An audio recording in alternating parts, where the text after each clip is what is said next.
to my YouTube channel. So it's been a little while since I filmed one of these videos.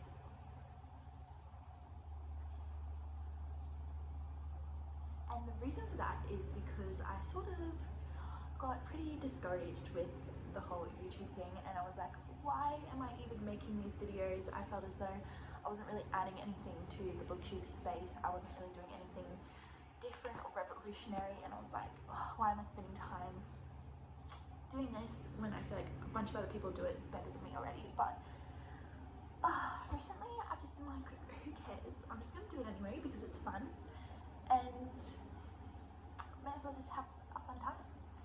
So in saying that, I am pre-filming 2 videos now to put out for you guys, and then there's going to be a couple weeks where nothing comes out because I've got placement coming up for the next 4 weeks, and then I've got a little break and then another 5-week block after that. So with all of that going on, I'm not going to have a bunch of time to film, edit and upload, so it's going to be a little bit of an irregular schedule happening, but we'll see what I can do. Today's video, we are going to be doing my January reading wrap-up. So these are all the books that I read in January, and I hope you enjoy.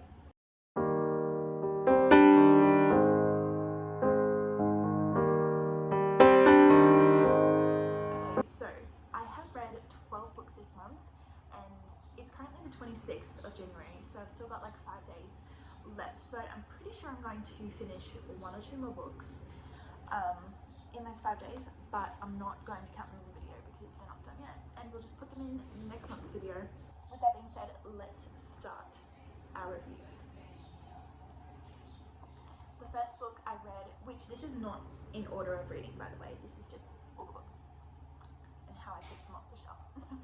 First book I will talk about is Betting on You by Lynn Painter. This is a YA romance by Lynn Painter, which she is one of my only like auto-buy YA romance authors, probably the only one actually. She's one of my favourite authors ever, and I had really high hopes going into this book, and I rated it 4.25. I'm just trying to remember if I actually did rate that. Actually, I think I just rated it a solid 4 stars. So I did really like this book, but it wasn't my favourite book ever, and it wasn't like revolutionary. It wasn't even my favourite Lynn Painter book, but I did really love it, and her writing style is just so easy to read, and it's something about it. I think it might be her character development. It just makes you, or how she writes her characters, it just makes you really love the characters, and they seem so innocent and sweet, and I really love the characters. So this book follows the 2 main characters, Charlie and Bailey. They first meet when they're going on a flight. I forget where they're going, but they meet on the airplane, and they sort of don't really get along at first, but then they meet again in this new town that they live in, and they end up working together, and it sort of starts this whole rivals to lovers scheme. And there are some bets going on in the storyline as well, hence the name, and it's really cute, and I would really recommend it. If you like Lynn Painter's other YA books, you will definitely like this one. But yeah, solid read, and I recommend. Next up we have Hooked by Emily McIntyre. So this is the first book in the Never After series, which is a dark romance series. They are all interconnected standalones, so I've only read the first one in the series so far, and hopefully I can get to the next ones in the next coming months. I did as a... Why can I never remember any of the ratings that I rate the books? Like, I remember how they felt and if I liked them or not, but I just don't remember the specific rating. I think this was 4 stars as well, so I landed on 4 stars for this one. I really liked it actually, and this is the first dark romance that I've read, so I didn't really know what to expect going into it, but it was really cool. So pretty much this book follows 2 main characters. The main guy character, his name is Hook, which is like a pseudonym for Captain Hook, because this is a Peter Pan retelling in dark romance style, which is super cool. And so it's Wendy and Hook, or James. So Wendy and James, they meet in like this club bar thing, and they sort of start this dating relationship thing. They're not like official, but they're hanging out, they're talking, they're sort of doing things. And then she finds out that he is like the ringleader of this big underground drug production, and her dad is a part of it as well. So there's a lot of tension with like her dad and these drugs, and then she finds stuff out about what her dad has done, and finds out stuff about what James, the main character, has done, and it is really interesting how it comes about. There are a couple of things that I didn't really love about it. I skipped over all of the spicy scenes, which I normally do, so I didn't love those, but I just skipped them, whatever. And a lot of people actually do really like those scenes, so if you're into spice, then you'll definitely like this book, I think. And I also didn't love like the kidnapping thing. Like he kidnaps her and then she's like, oh yeah, but I still like him. And I understand it in the sense of like fiction and fake relationships, but I just couldn't really root for him that much after that. But if I like went into it in like a critical mind, I probably wouldn't have liked it. But if I just let myself enjoy the story, it was like, oh yeah, that's fun. So 4 stars, or it might even be like 3.75, but somewhere around there. And I recommend, if you like dark romance, if you like romance, if you like Peter Pan, give it a go. Next up we have Summer at Rose Island by Holly Martin. This is like a full sort of interconnected series where it's like different little towns. Going into this, I expected it to be like a YA sort of fiction, but it's actually an adult romance novel, which I did not get those vibes from the cover. But I picked this one up at a library sale, so it was like fill a huge big bag up with books, and they're like $5, so I got this at a library sale, and it was just not what I was expecting. I was expecting something super cute, like sort of childish adventure fiction friendships sort of vibe, and it was like adult romance, but the plot line and the characters were just not well developed at all. I think what's happened is I've read too many like good romance novels for me to care enough about one that's not really written very greatly, and I didn't like the characters or the setting or the plot, so I was like, and I DNF'd it like halfway through. So but yeah, the one thing I did like about this book though was the setting, really well developed, and I really liked the beach setting. So if that sounds good to you, then yeah. I didn't explain the plot. So this plot is about this girl who goes to this small beach town, and she is like swimming lots, and she ends up getting into like this rival with the guy who lives in the lighthouse in the town. Once they start talking more, they sort of see that each other aren't too bad, and they get into this sort of scheme together to save the lighthouse because it's going to be not burnt down, like demolished. So yeah, and they end up falling in love. So that's that. Next up we had A Happy Place. I annotated this book while I was reading it, and as you can see, there are a fair few annotations. I loved this book. This one is a 4.75 star.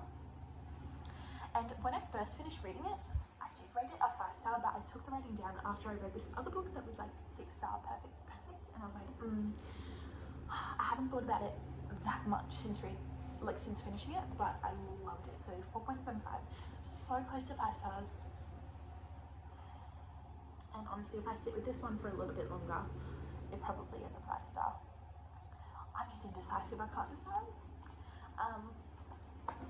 In the story, we follow Harriet and Wynne, and they are exes. They used to be engaged, and they have broken up for some reason that we're not sure about until right at the end. Their whole friendship group is going on this holiday that they do annually, and they haven't told any of their friends that they have broken up, so they are pretending that they're still together. So it's a second chance romance, friends to lovers sort of a thing. I will say, if you hate the miscommunication trope, you probably won't love this book, but if that doesn't bother you that much, then it'll be great. Everything about this book is so good. The characters are so well developed that it felt like they were real people. The friendships was amazing. The pacing was perfect. Like, there wasn't 1 minute where I felt as if it was like jolty or jumped to like, oh, they don't like each other and now they're in love again, or oh, this went wrong and now this happened. And the way that they broke up was like perfect. Like I could see how that happened based on their personalities, and it made so much sense and it was good. So I highly recommend this book. It was really, really good. This is also my January book club's book, so I'm excited to see what the other book club girlies think about this book. It also had a lot of themes of like loneliness, friendships breaking up. It sort of followed the friendship group through not their childhood, but like college sort of years, high school, college years, and then into adulthood, and how the relationships have grown apart, grown together in some instances, and how you can sort of keep up your adult relationships even though life is growing apart. And it is really, really cute. Oh, I'm just going to read this quote because it sort of encapsulates exactly what I was talking about right then. So, her voice wavers and in different directions, and there are things we don't talk to one another about anymore, and maybe we've all been fighting it or pretending we don't notice, and we should accept it. We're not what we used to be for one another, and that's fine. I just really love this book, and the quotes in here were amazing, the characters were amazing, and I think I'm going to reread that one day. I'm going to save the next book for last because it's my favourite book ever. Next up we have The World Without Us by Muriel Juchao. I'm not sure how to say her name, but this book was really interesting and trippy. This is another one I got from that library sale, and honestly I got it because the cover is like really pretty. And if I try to explain what this book is about right now, I feel like it won't make sense because I still don't even know. I got about 3/4 of the way through and DNF'd it because I was just sort of like, what is the point of this book? And I didn't like any of the characters. I didn't really know what the plot was. I didn't like anything that was going on, so I was like, oh, get rid of this. I don't know. This is set in Australia on a farm where the dad is a beekeeper. And there's like a lot of random facts about bees that I'm like, why do we need to know this? Anyways, and then it follows the mum and her weird, like disconnected relationship with her 2 daughters, but it's also like following her relationship with grief because one of her other daughters has died, and connection to herself, and she ends up having an affair with this other guy in town. I'm not sure even how to explain it. I just didn't love it. Not my cup of tea, but it wasn't horrible. If I had kept reading, I probably would have rated it like 2.75, but it just wasn't that great. Next book I have is The Library Book by Susan Orlean. I went into this book thinking it was a fiction, and turns out it's like autobiographical almost, and that just wasn't what I was expecting. So I DNF'd it at like page 10 with the caveat that I would probably come back and read it at another point in time when that is what I'm looking for. But I was just looking for like a literary fiction sort of vibe, and that is not what this is. This is literally about a library that burns down, and it follows this lady's like research into this library fire and why it happened, how it happened, etc., and what was going on in her life at the time and her family. So I think it probably would be really interesting if that sounds like your vibe, but it just wasn't what I was looking for in the moment. But also, the spine is really beautiful, so that's one thing. Next up, we have None of This Is True by Lisa Jill. This is a thriller/mystery book, and it follows 2 women. What are their names? Josie and Alex. Josie and Alex. So it follows those 2 women. One of them has a podcast and the other one wants to tell her story on the podcast, and they meet up and sort of start talking because they've got the same birthday and they're celebrating on the same day. So as this lady starts telling her story on the podcast, it becomes obvious that her life is pretty messed up, and throughout each of the podcast episodes we sort of unravel more of like the twists and twistiness of her life and why it's ended up this way and her part to play in this story. And the whole time this character, Josie, is the one telling her story. This character is just like trippy, and it's like unreliable narrator sort of vibe. Like it feels like she's telling the story but it doesn't seem true, and oh, it's just like a really angsty feeling, and I really, actually really liked it. I rated this a 4.25. Only thing I will say about this book was I was pretty disappointed with the ending. Like, I feel like the pacing was perfect the whole way through until like the last probably 50 pages, and it sort of fell off me a little bit. It felt like there was too much hand holding with the reader and too much explaining all the little things, when like they could have cut that out, done the huge big, or it wasn't even huge, just like the plot twist at the end, and then that was it. And I have to say, I didn't guess the plot twist right at the end.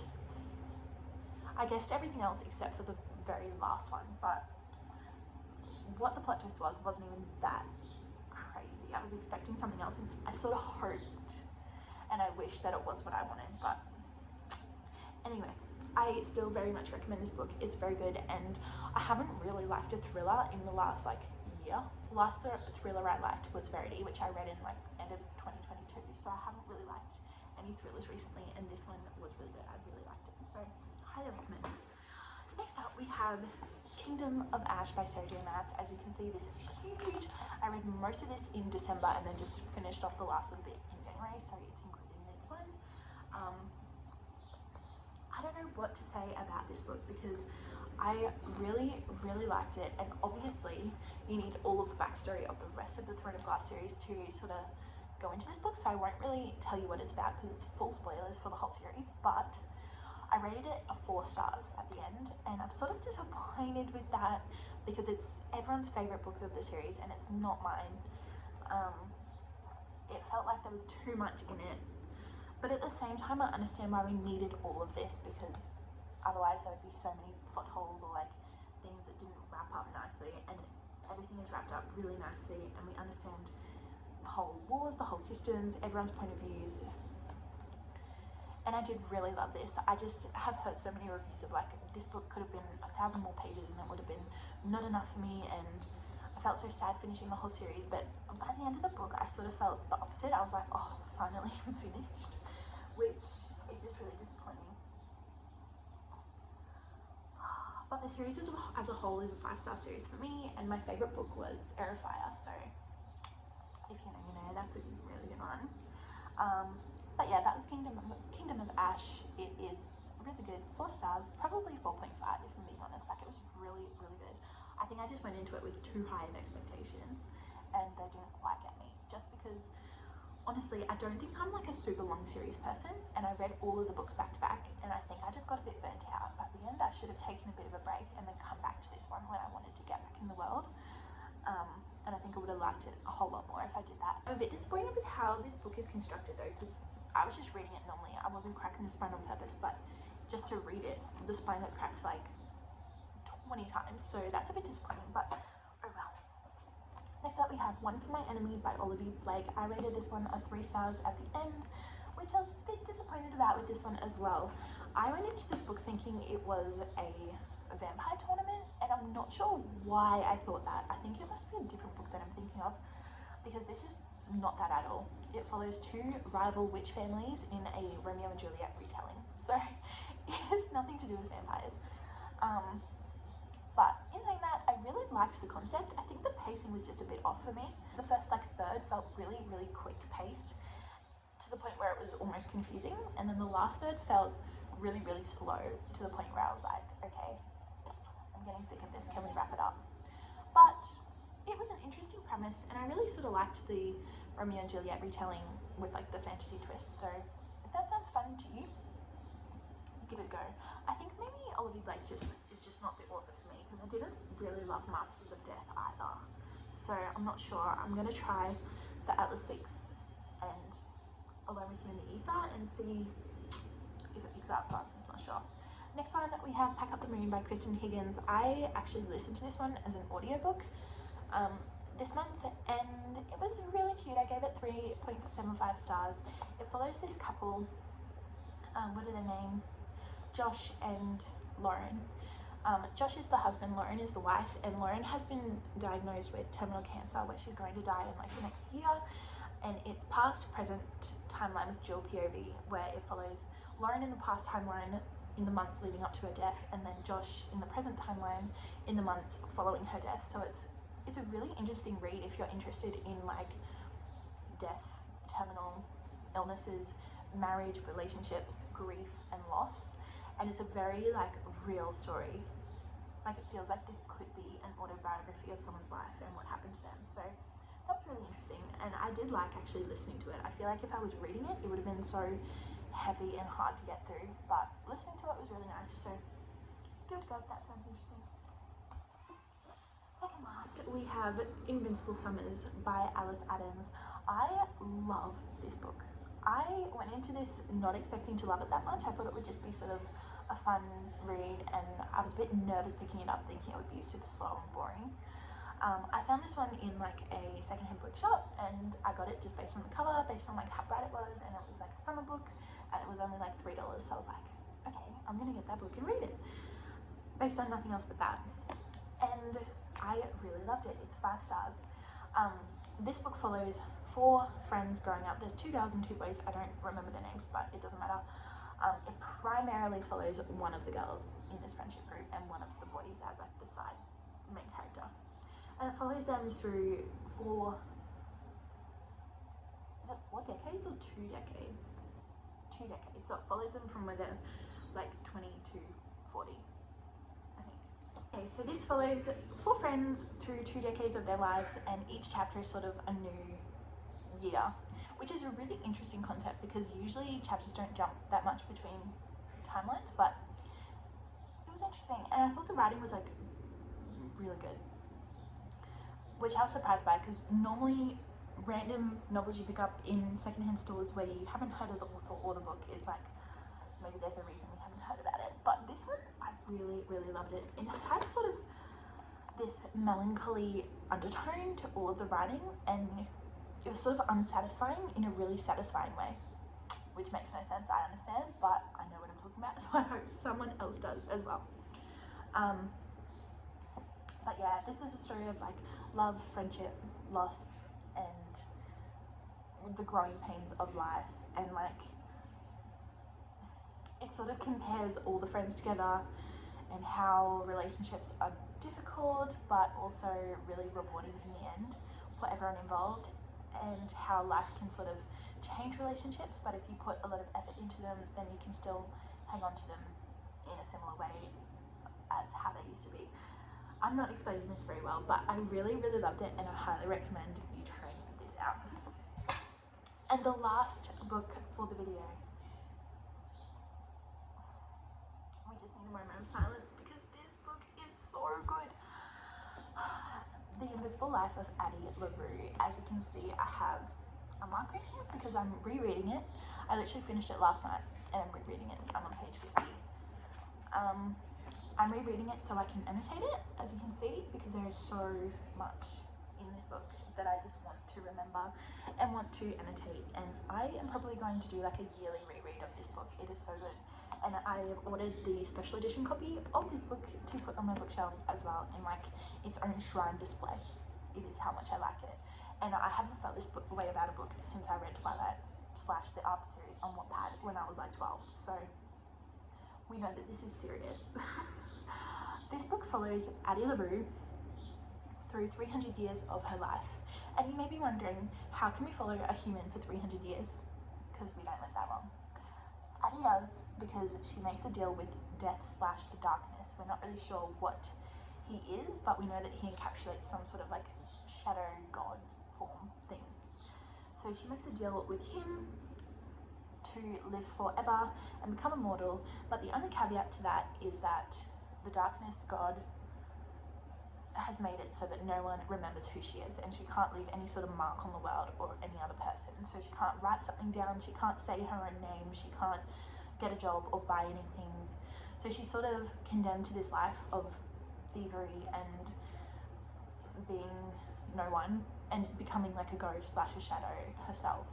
And then it's really such an interesting concept, and I knew that that was what the premise of the book was going into it, but it is so much more than that. Like it explores themes of, the biggest theme in this is probably like your life and your lifespan, and how you've only got a certain amount of time, and what are you going to do with that time? And are you like doing something that you love to do, or do you feel like your life is just being wasted away? And if you feel like that, then what is it that you want to do? And I just thought it was so interesting. And the way it is written, that is the biggest plus for this book. It is written so beautifully, but it's also not like pretentious.